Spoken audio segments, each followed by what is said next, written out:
Nobody warned Travis Hale that the Mustang wasn't the thing that needed fixing. And that's the part that gets you every time, isn't it? You think you know exactly what you're walking into. You've got your tools loaded in the bed of the truck. You've got an estimate scratched on the back of a receipt. You've got 3 other appointments stacked behind this one for the week. You figure you'll be in, you'll be out, and you'll be back home before Penny's dinner gets cold. And then something shifts. Something small. Something you almost miss entirely. And by the time you realize what's actually happening, you're already standing in the middle of it without a map. Travis had been running his own one-man shop since he was 27 years old. Relais Auto Repair. The sign above the bay door was hand-painted, slightly crooked.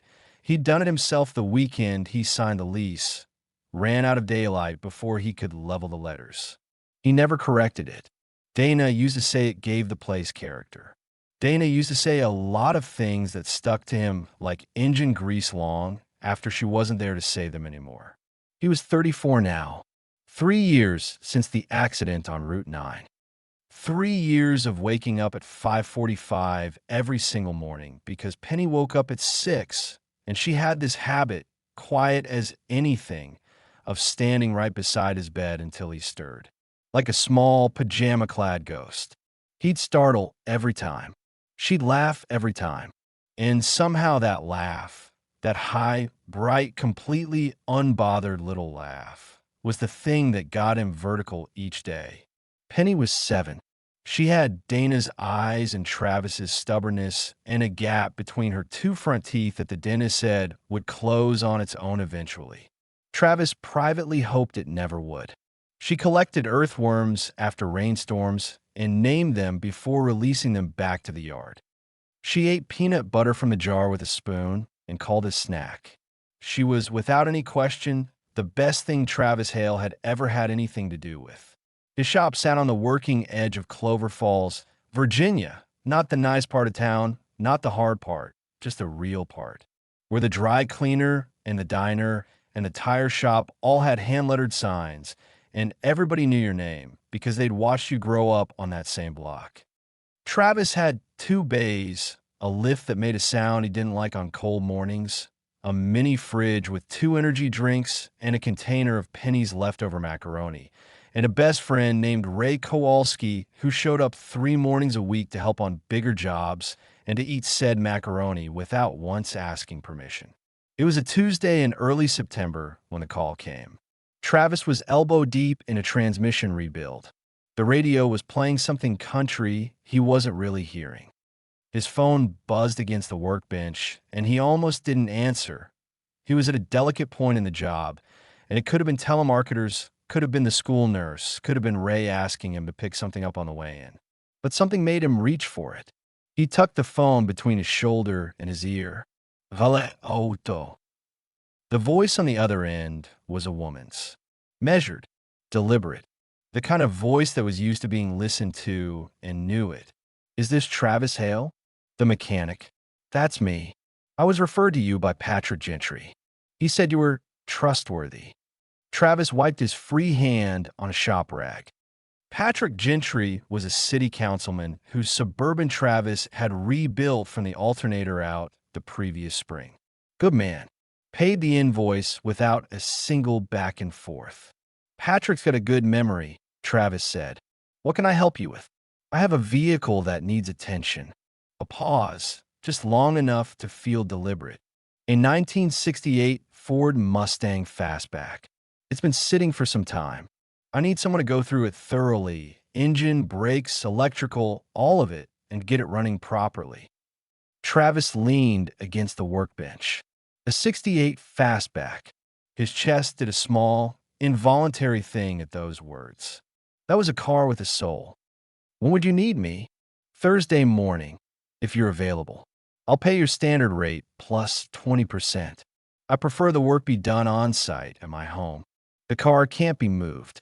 Can't be moved. Or won't be. Travis noted the difference, even then. I can make that work, he said. Let me take down your address. He looked it up after he hung up. Fairmont Ridge Road, north side of Clover Falls.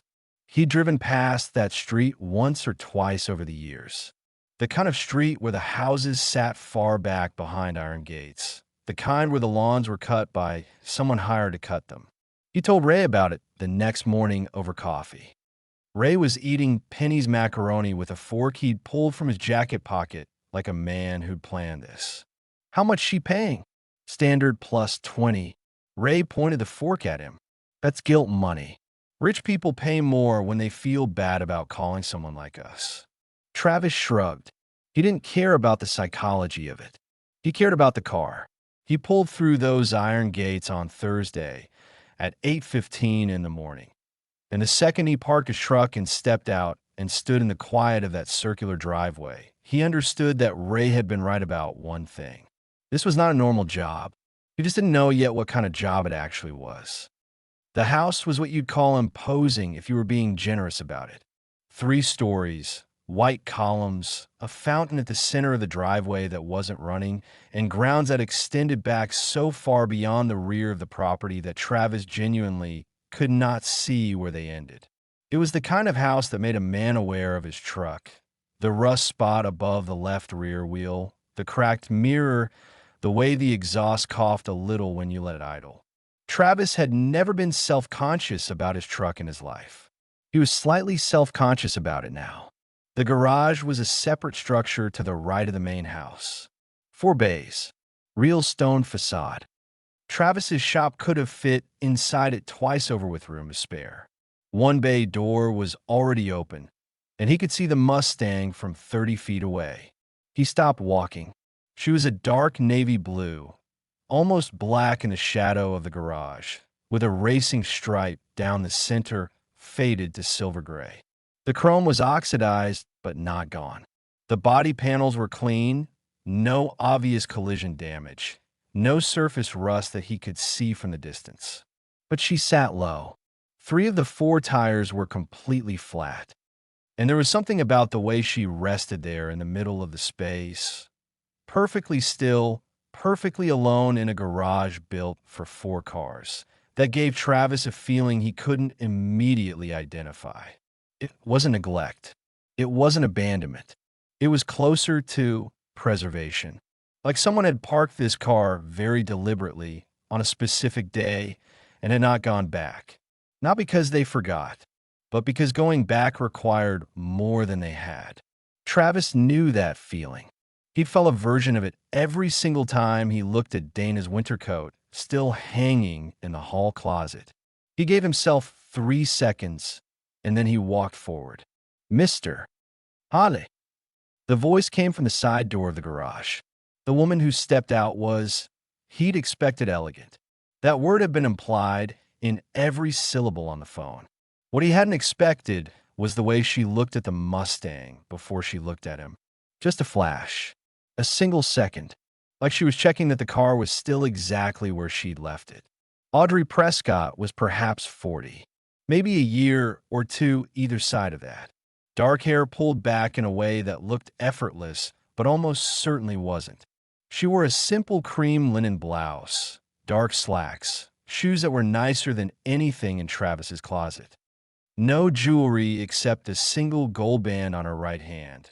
Not her ring finger, her index finger, which she turned once then twice, without seeming to be aware she was doing it. Miss Prescott, Travis said, catching himself before he said Mrs. She'd clearly corrected that assumption before. She nodded once, with the brevity of a woman who'd settled that question many times and had no interest in settling it again. Thank you for coming on short notice. I'll show you what I know about the car's condition, though I'll warn you up front. I don't know very much. That's all right, he said. That's what I'm here for. She walked him around the Mustang with the careful posture of someone who'd been taught to carry herself a certain way and had never thought to unlearn it. She explained the car had last been driven approximately 4 years prior. The engine had seized, she believed. The battery was obviously dead. She'd had a dealership mechanic look at it 2 years ago, had received an estimate, and had declined it, for reasons she didn't offer. Travis crouched and looked at the undercarriage. He stood and opened the hood and looked at the engine. Then he looked through the window at the interior, Original seats, dash intact, the steering wheel leather cracked at the 9 o'clock position and curling back on itself from years of going untreated. And there on the dash, held in place by a strip of tape that had dried and readhered and dried again probably a dozen times over the years. A small photograph. Too small to make out clearly from outside the glass. He straightened up. This is a beautiful car. I can absolutely work with it. Can you restore it? Functionally, I mean? I don't need it showroom perfect. I just need it to. She paused. Something crossed her face. A word she'd chosen not to use. I just needed to run, she said. I can do that, Travis told her. She looked at the Mustang one more time, and then she looked at Travis, and there was something in that look, something carefully managed, carefully held, that he filed away in the back of his mind and didn't examine right away. He started work that Thursday and came back Friday and again the following Monday. And each day, he noticed something new. Not about the Mustang. About her. Audrey Prescott didn't hover. She wasn't the kind of person who stood behind a working man and asked questions. But she was present. He'd catch glimpses of her through the glass panel connecting the garage to the mudroom, passing with a coffee cup, pausing just long enough to look in, then moving on. Once he heard her on a phone call in a nearby room. He could hear the cadence of her voice, but not the words. She sounded tired. Not physically. The other kind. On the second day, she brought him a cup of coffee without being asked, set it beside his tools on the workbench, and said, I didn't know how you took it. Black is fine, he said. Good. She glanced at the Mustang, where Travis had the carburetor disassembled on a clean cloth. Is it bad? It's not bad. Carburetor needs a rebuild, not a replacement. Fuel system's gunk from sitting, that cleans out. Battery's gone, but that's standard. Brakes need new pads all around, probably new rotors in the front. Rear differential needs fresh fluid. Tires are 4 for 4. She nodded slowly, processing each item the way a person does when they don't understand the technical side, but they understand these are real problems with real weight behind them. What about the tires? Do they need to match what's on there? The original size? I can source the right size, Travis said. Period correct if you want them, though modern equivalents will actually. Period correct, she said. No hosetaschen. He looked at her. They'll be harder to find, and… Period correct, she said again. And this time he heard something underneath it. Not vanity. Not collector's pride. Something more personal than either of those things. He went back to work. She stood at the edge of the bay a moment longer than was comfortable, and then she said, quietly, to the hood of the car rather than to Travis, it was my father's. He looked up. He drove it every Sunday through my whole childhood. Out in the morning, back by lunch. He'd smell like engine oil and summer air when he came through the door. She wasn't looking at Travis. He gave it to me when he got sick. That was 6 years ago. I drove it for 2 years after he passed, and then I stopped. The silence sat there between them, complete and unhurried. Travis thought about Dana's coat in the hall closet, the one he hadn't moved in 3 years. I understand, he said. He left it at exactly that. She didn't ask why he understood. Ray thought the whole thing was suspicious. Travis had filled him in on the phone that second evening, and Ray had said approximately 15 things in 90 seconds, most of which came down to this. Wealthy woman with dead father's car calls a small-town mechanic she's never met and pays above rate. That's either the setup of a movie or the beginning of a problem. Travis told him it was neither. It was a job, but he lay awake that night, which he hadn't done in a while, turning something over without quite being able to name it. The photograph on the dashboard. He hadn't touched it, hadn't looked at it directly, but it lived at the edge of his peripheral vision every day he was in that garage, and he kept circling it the way you circle a word that won't quite come to the surface. He had a professional reason to sit in the driver's seat. He needed to check the gauge cluster, the steering column, the dash electricals. He kept finding other things to handle first. At dinner that Wednesday, Penny asked him, without looking up from her green beans, why he kept going to the big house. Work, he said. Fixing a car. She chewed, considered. Is the car sad? Travis paused, fork halfway to his mouth. Why would the car be sad? Because you said it's been sitting a long time, she said simply. Things get sad when they sit too long. Mrs. Bridget says everything that's alive needs to feel heard. Travis looked at his daughter, at her gap-toothed face and her absolute, uncomplicated sincerity. Cars aren't alive, Pen. She looked at him with the expression of someone who had a counterargument prepared but had decided this particular battle wasn't worth her Thursday evening. Travis smiled and finished his dinner and tried not to think about the photograph. The following Friday, he finally had a reason to sit in the driver's seat.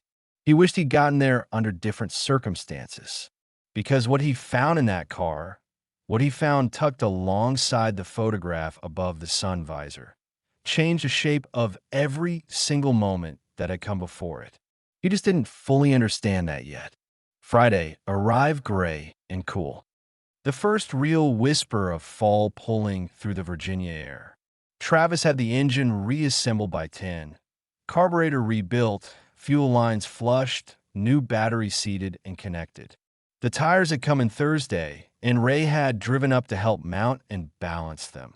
Though Ray had mostly walked around the garage with wide eyes and a running commentary that Travis had tuned to background noise. Now he needed to check the steering column from the driver's seat, the gauge cluster, run the electrical. So he opened the driver's door, slow. The hinge had been stiff and he'd sprayed it twice, and now it swung clean and smooth. And he slid in. The interior smelled like old leather and something faintly sweet he couldn't identify. Not musty, not the smell of something forgotten. More like contained, like a room that had been kept clean but not lived in. Preserved. He reached under the dash, checked the steering column connection, tested the brake pedal tension, turned the key to the accessory position, and ran down the gauges, fuel, temperature, oil pressure, everything lit and responsive. He sat back. He looked at the photograph on the dash. A snapshot, held at its top edge by yellowed tape, maybe 3 by 4 inches. In it, a man, mid-50s, enormous smile, both hands on this exact steering wheel, looking directly into the camera with the expression of someone who has just heard the best news of his life. Beside him in the passenger seat, a girl. 10, maybe 11. Dark hair. She wasn't looking at the camera.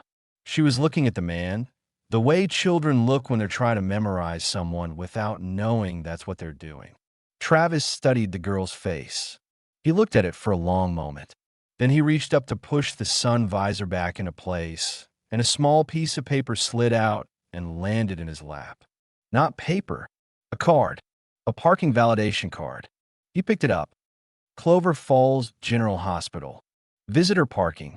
Date stamped. November 14th, 2021. The world got very quiet.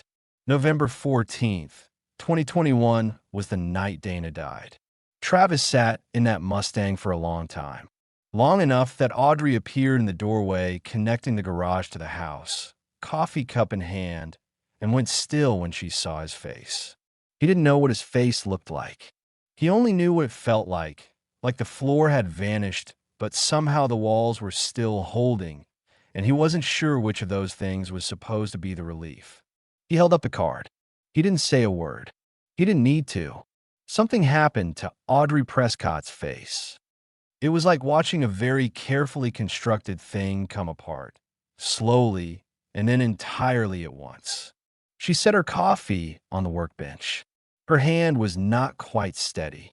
She looked at the card, then at his face, and he watched her make a decision, watched it move through her like something deep and displaced finally rising to the surface. Where did you find that? Barely above a murmur. Sun visor, Travis said. He did not move from the driver's seat. You want to tell me why it's there? She didn't answer right away. She looked at the card again. Then she looked at him. And in that moment, Travis felt a cold certainty settle over him like a second skin she had known. From the moment Patrick Gentry said his name, she had known exactly who Travis Hale was. "Come inside," she said. "I'm fine where I am. Please." That one syllable cost her something. He could hear the price of it. "Please come inside, Travis." He almost didn't go. He almost slid that card into his shirt pocket, walked out to his truck, and drove back to the south end of town where people charged fare rates and said what they meant and didn't have parking card from the night your wife died tucked behind their sun visors like a thing they'd been meaning to deal with. He almost did, but Penny's voice was in the back of his head. Things get sad when they sit too long. And Audrey Prescott, the composed, careful, room temperature Audrey Prescott, looked, just for this one unguarded moment, like something that had been sitting still for an extraordinarily long time. So he went inside.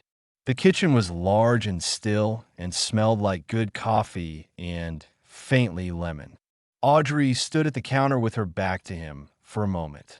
Travis watched the set of her shoulders, drawn up toward her ears, then deliberately lowered, the slow and practiced release of a woman who had spent years managing herself in rooms like this. She turned around. 2 cups of coffee on the counter. She set one in front of him without asking. He sat at the island. She stayed standing. "I know who you are," she said. "I knew it when Patrick gave me your name." The calm in his own voice surprised him. "How do you know me?" She pressed both palms flat to the counter. "I was on Route 9 that night. November 14th, 2021.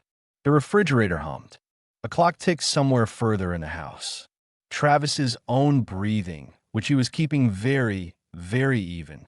I was coming back from my father's grave," Audrey said.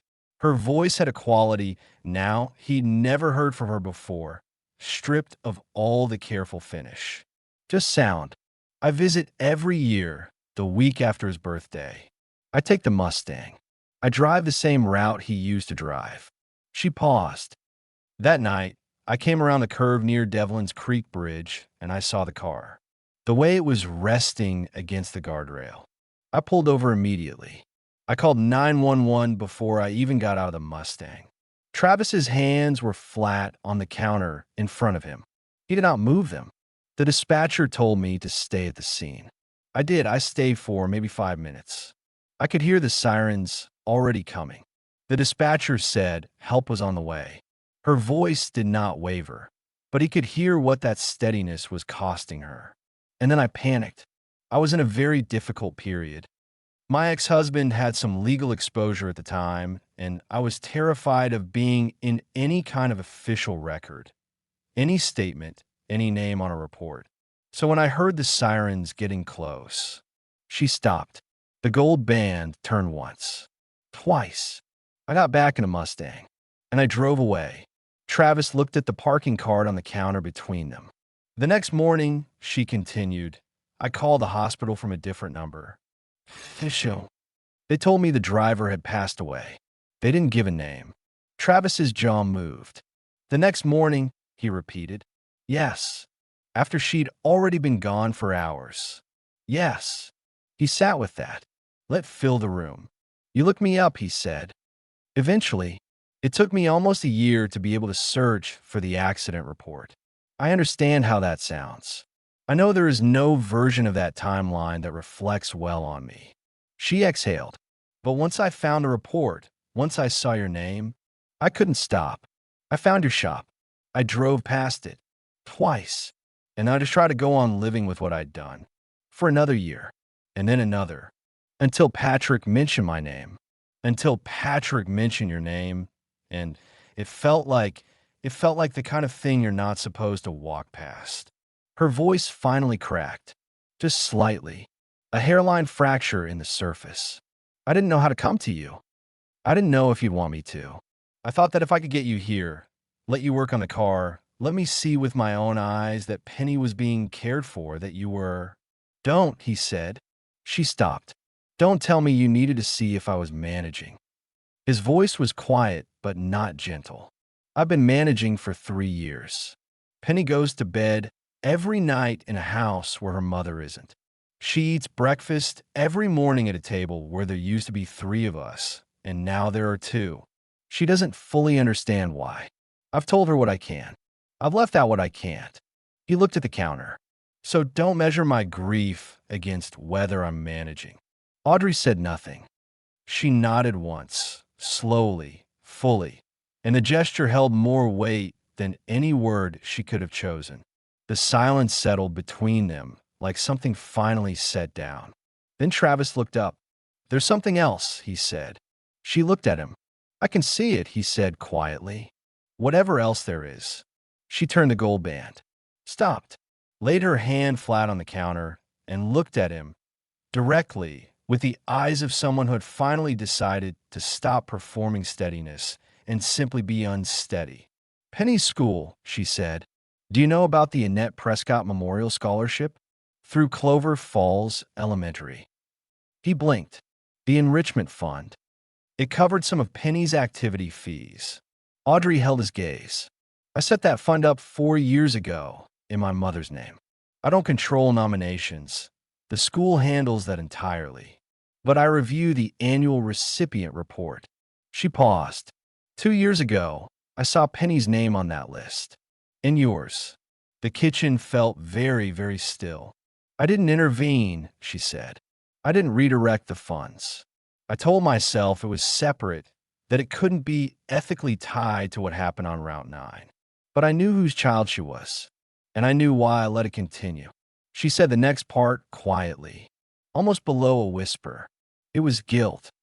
It was me trying to do something without having to do the harder thing of coming to you directly. And I need you to know I understand that's not the same as right.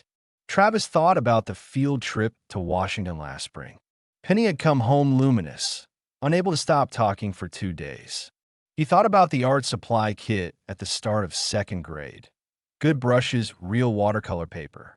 The music program in January, fee listed as covered by school enrichment funding. And Travis had been grateful and hadn't looked deeper because when you're stretched thin and someone extends a hand, sometimes you take it and you don't study the handwriting. The woman who drove away from the night Dana died had been quietly funding his daughter's childhood. He didn't know what to do with that. He genuinely didn't know. Did she suffer? The question came out of him before he'd consciously formed it. It had been sitting in him for 3 years. Audrey looked at him. Donna, was she conscious? When you pulled over, was she? No. The word came out fast and certain, and something in that certainty, immediate, unqualified, the answer of someone who had played this moment back 10,000 times, released something in Travis's chest that had been knotted tight for 3 years. No. The car had come to rest against the guardrail. She was completely still. There was no sound. I've gone over it more times than I can tell you. She was already. She held his eyes. I believe she was already past. Before I even reached the car, Travis's jaw moved. He pressed his mouth shut for a moment. He looked out the window toward the garage where the Mustang sat, navy and quiet. After a long moment, he said, "Why the Mustang? Why fix it now? What does getting that car running again have to do with any of this?" She took a breath. When she spoke, her voice was barely above a whisper, and Travis understood, in the quiet of that kitchen, that this was the thing she needed to say since the moment he'd walked through her gate. The thing that had been waiting under every measured word, every cup of coffee set carefully on a workbench, every glance through the glass door. "Because I haven't been able to drive it since that night," she whispered. "And I want to. I want to take it out on a Sunday, morning the way my father used to. I want it to mean what it used to mean, him, and safety, and being someone's daughter who was loved beyond measure. Not what it means now." Her voice was a breath. "I want to take it back. And I thought if the car could be right again, something in me could be right again too. And maybe if I could look the person I'd wronged in the eyes and say what I should have said years ago." She stopped, looked at the counter, then looked up. "I've been so completely, absolutely alone. My husband left. My father is gone. I have this house and money enough, and no one who knows who I actually am underneath all of it. And the weight of that night has been the only thing keeping me company in here." She pressed the back of her hand to her mouth for a moment. Then, "I know that's not your problem. You came here to fix a car. I'm not asking you to carry my guilt. I needed to stop hiding inside this secret and be a person again." Travis Hale sat in that kitchen for a long time after those words. Long enough for the gray September morning to tip toward afternoon. Long enough for Audrey to refill his coffee without asking. And here is the thing you need to understand about that moment, because it matters. Travis was not a man who forgave easily. He wasn't soft. He wasn't a saint. He had held his grief like a clenched fist for 3 years, and it had kept him upright, and it had made him hard in places that used to be open, and he had told himself that was just what surviving looked like. He wasn't wrong. But there was something in that kitchen, something small and unresolved and difficult. And it matched something small and unresolved and difficult inside himself. And neither of them knew quite yet what to do about it. He left at 2 o'clock, told her the car would be ready for a test drive by Tuesday. She walked him to his truck without speaking. At the gate, he stopped and turned back. "I'm not going to tell you it's okay," he said. "What you did on Route 9. I can't tell you that." She nodded. She had expected exactly that, or worse. But Penny's music program ends in December, and she wants to do the spring semester. If the fund renews it, I'm not going to stop it. That's for her. Not for you. Audrey's eyes went bright. She held it. "Of course," she said. He drove back to the south side of town, past the dry cleaner, the diner, the tire place with the sign that someone had painted by hand. He pulled into his bay and sat in the truck for a few minutes, hands on the wheel, engine off, not getting out. Ray was inside. Travis could hear the radio. He thought about Dana. Not the accident, not the date, not Route 9. Just Dana, at the kitchen table in the morning with coffee, hair still a little loose, reading her phone and occasionally saying listen to this before reading him something. The way she'd loved Penny with a completeness that made Travis aware every single day that he was witnessing something extraordinary. The way she told him once they'd been washing dishes together after a dinner party, nothing significant about the night, that she thought the finest thing a person could do for another person was just to show up. Literally, physically show up. He got out of the truck. He went inside. Ray said, "How was the big house?" Travis said, "Weird." Ray said, "I told you." Travis said, "Not in the way you think." And they left it there and worked until dark. That night, Penny fell asleep on the couch, and Travis carried her to her bed and tucked the blanket up around her shoulders and stood in the doorway for longer than he needed to. When he finally went to bed himself, he lay in the dark and listened to the house settle. And for the first time in 3 years, the weight on his chest had a shape. Not lighter, not yet, but shaped. And shaped things, he was learning, were easier to carry than the formless kind. Tuesday, the Mustang started. Travis turned the key, and the engine caught on the third crank. A deep, rolling, low sound that filled the stone garage and came back off the walls. And for a moment, neither of them moved at all. Then the idol found its note. Steady, throaty, present. Travis exhaled through his nose. Audrey, standing outside the passenger window, brought both hands slowly to her face. Not crying, containing. He let the engine warm for 10 minutes. Checked every gauge. Oil pressure steady. Temperature rising correctly. No warning lights breaking through. The fuel gauge settled at 3/4. He put 8 gallons in before cranking. He got out and walked a slow circle around the car, just listening. "How does it sound?" Audrey asked. "Right," he said. "It sounds exactly right." He looked at her. "You want to sit in it?" She didn't answer immediately. She walked around to the driver's side and put her hand on the door handle. She held it there. Travis stepped back without saying anything, turned slightly toward the trees beyond the gate. giving her the moment without making her perform it for an audience. She opened the door. She sat down. He heard the leather receiver, heard the small, careful sound of a breath being managed. Then, it smells like him. Travis looked back at the car. Old leather and motor oil, and she paused. He always had peppermints. The old-fashioned ones in the cellophane wrappers from the drugstore. I used to find the wrappers in the center console when I'd clean the car. Her voice was something he'd never heard from her before. Soft all the way through, not just at the surface. There aren't any wrappers, obviously, but somehow. Smell memory is the longest kind, Travis said. She looked at him through the windshield. My therapist says the same thing. Smart therapist. Expensive therapist. Travis almost smiled. The edge of one, at least. He would come back the following Saturday. Not for the car. The car was done. But Penny had asked if she could see the big house. And before Travis could locate a reason to say no, he'd already said he'd see about it. What happened that Saturday was not dramatic. There was no grand resolution, no clean moment of absolution. Nothing broken got fixed all in one morning. But sometimes the most important moments are the ones that don't try to do too much. He texted Audrey on Thursday. She replied within 60 seconds, which told him something about the shape of her days he hadn't asked about, but now understood. Saturday morning came in clear and warm, the last real warm day before fall, committed to being fall. Travis drove up to Fairmont Ridge Road with Penny in the passenger seat.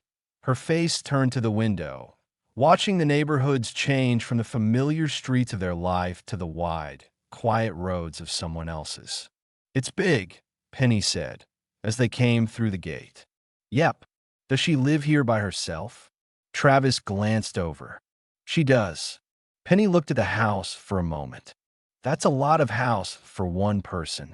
The judgment in her voice wasn't cruel. It was just accurate.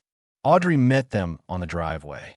She dressed differently than Travis had ever seen her.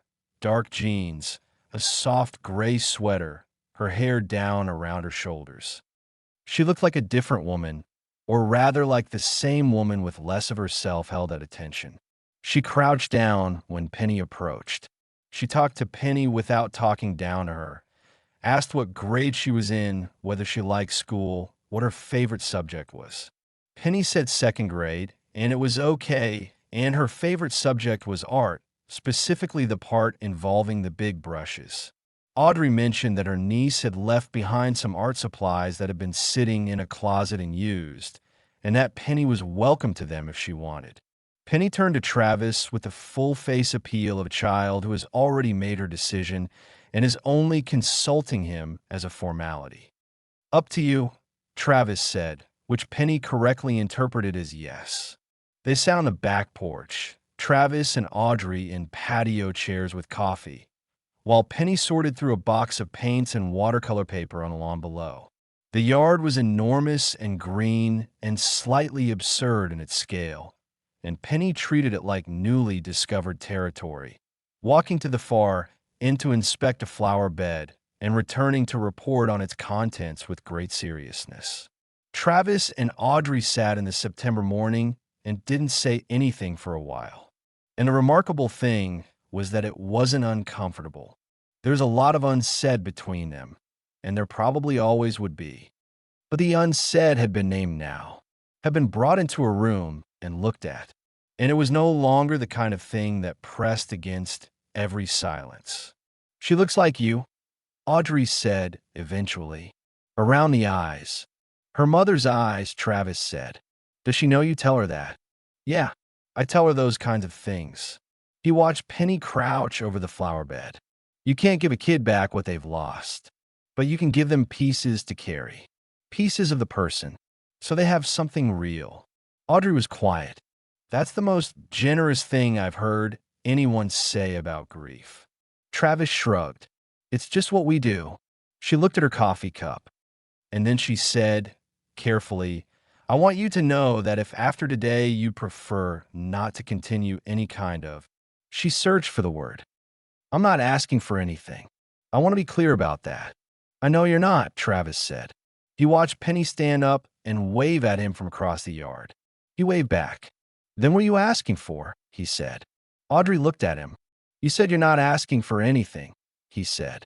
But the Mustang is done. You paid in full. There's no professional reason for today. So I'm not interested in what you're not asking for. What is it you actually want? She looked at the gold band on her index finger, turned it. Then she stopped. I want to stop feeling like the worst version of myself, she said quietly. I want to believe that a person can fail terribly at a critical moment and still survive it and still be worth. She took a careful breath. Worth knowing. I'm not asking you to decide that for me. I know it isn't your job. Travis set his coffee down on the arm of the chair. You were on Route 9, he said. Simply, you pulled over. You called for help. He let that sit for a moment. What you did after that was wrong. You know it. And the fact that you've known it every day since, that's actually the relevant thing. He looked out at Penny, who had found a stick and was using it to conduct an official inspection of the perimeter fence. I spent a long time needing somewhere to put the anger. I put it in my work, my habits, myself. You always put some of it on yourself when the actual target isn't available. He exhaled. At some point, you have to stop building walls to hold the weight and just set it down. Have you? She asked. Set it down. A long pause. No, he said, but I'm working on it. The morning opened up around them. The Mustang sat in the open garage, navy blue and warm in the fall light, the engine now cool and patient. 3 weeks later, Audrey Prescott drove the Mustang for the first time. Not far. Through town. Down Route 9, yes, that Route 9, and back. Travis didn't go with her.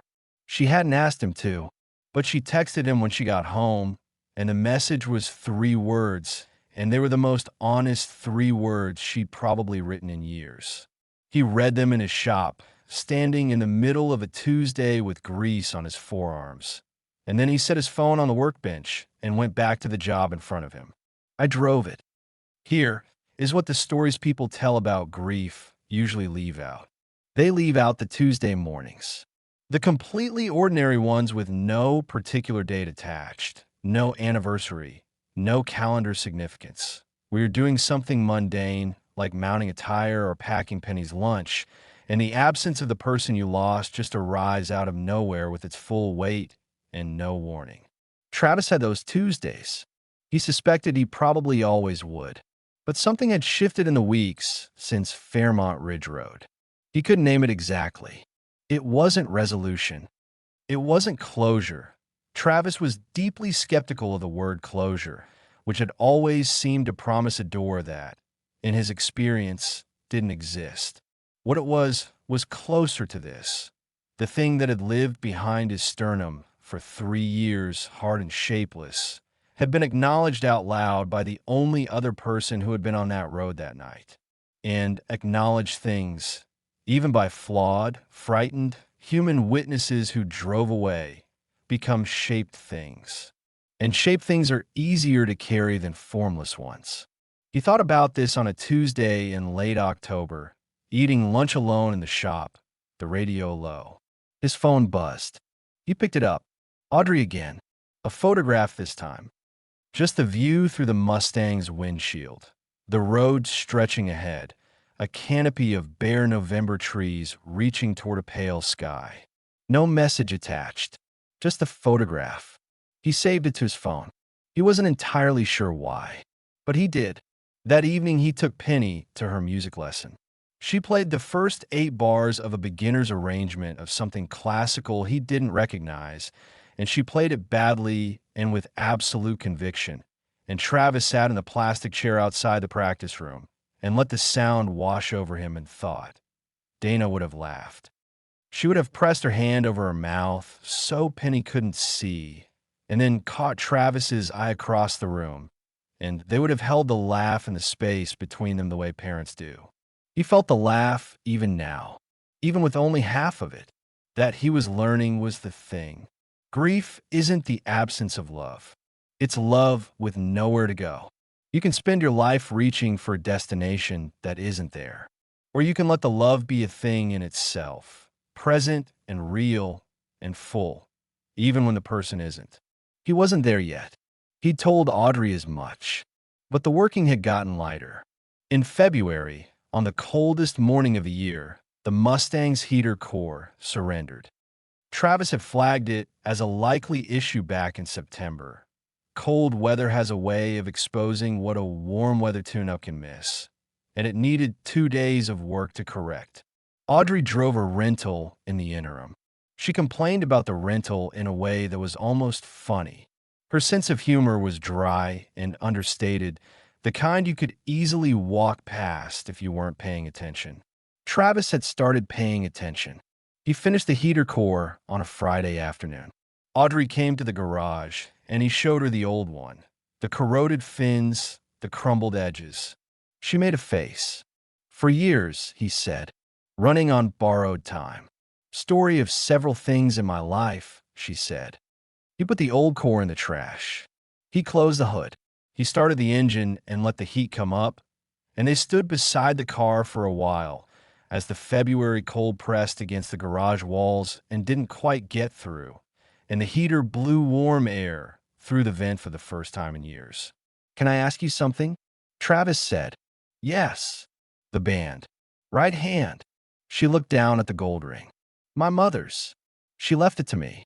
I wear it when I'm trying to be brave." She turned it the way she always did, then stopped. "I've been wearing it a great deal lately." Travis thought about Dana's wedding ring in a small wooden box in his nightstand.